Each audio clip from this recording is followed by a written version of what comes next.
Has your CQC application been rejected, delayed, or returned at validation stage? Before you rush to resubmit, pause, because in most cases, the issue is not just one missing document.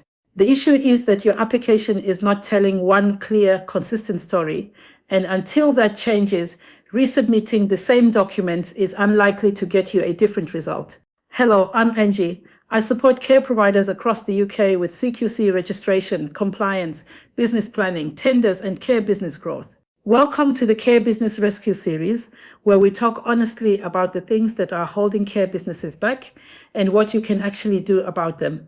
In this first video, I want to talk about one of the most frustrating experiences a care provider can go through: repeated CQC application rejections. You submit, they come back with comments, you fix those comments, you resubmit, then they come back again with something else entirely. It feels confusing, it feels discouraging, and for many providers, if I am honest, it starts to feel personal.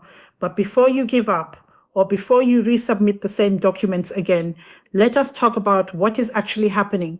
CQC is not simply checking whether you have uploaded a statement of purpose, a business plan, a financial forecast, and a set of policies.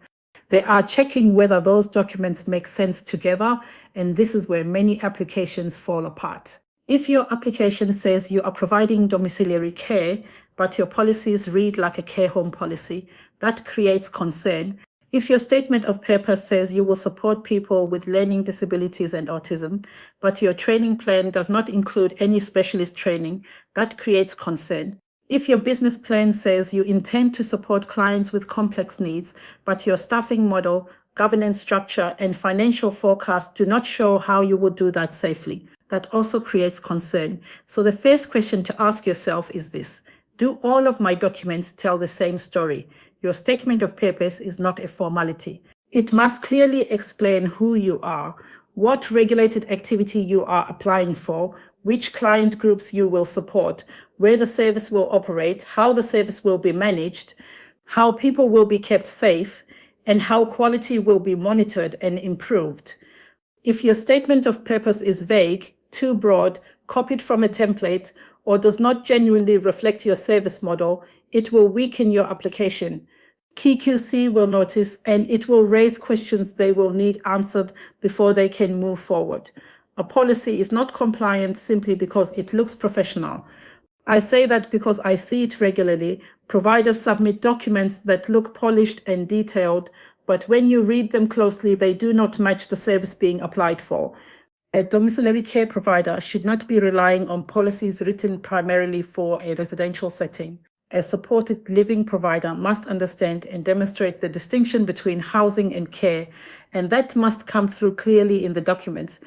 A provider supporting people with learning disabilities or autism must show genuine understanding of person-centered care, capacity, least restrictive practice, and the principles of right support, right care, right culture. Your policies must reflect the service you're actually applying to deliver. If they do not, no amount of professional formatting will fix that.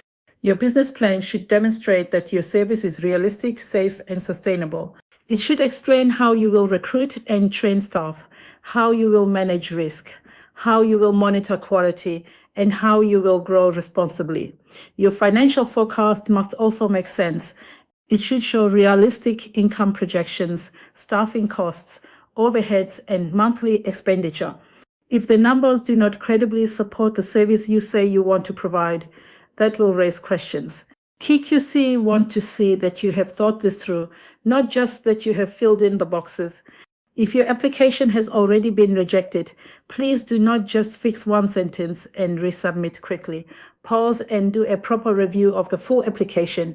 Work through your statement of purpose, business plan, financial forecast, safeguarding policy, governance policy, service user guide, training plan, complaints policy, medication policy, staffing structure, and regulated activity.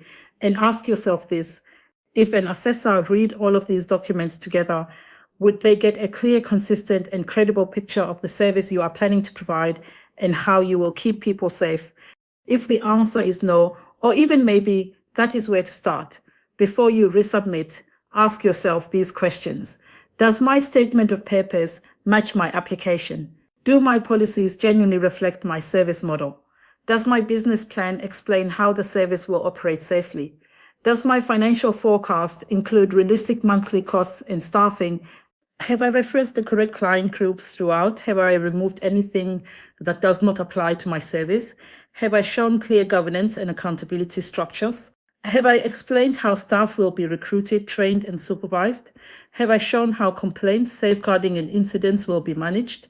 Does everything read consistently from start to finish? Take your time with this. A thorough review now saves significant time, cost, and frustration later. Repeated CQC rejection is frustrating. I know that, but it does not always mean your vision is wrong. More often, it means your documents need to be strengthened, aligned, and made to tell a clearer story before you resubmit. So before you send the same application again, take the time to review the whole picture your documents are painting. If your CQC application has been rejected, delayed, or returned at validation stage, we offer a CQC document health check. We will review your key documents and help you identify exactly what needs to be corrected before you resubmit, so you go back with something stronger. Comment rescue below or contact us directly and we will talk through your situation. If this video was helpful, please subscribe and follow the Care Business Rescue series, where we cover CQC, tenders, compliance, AI tools, cash flow, and care business growth. I will see you in the next one.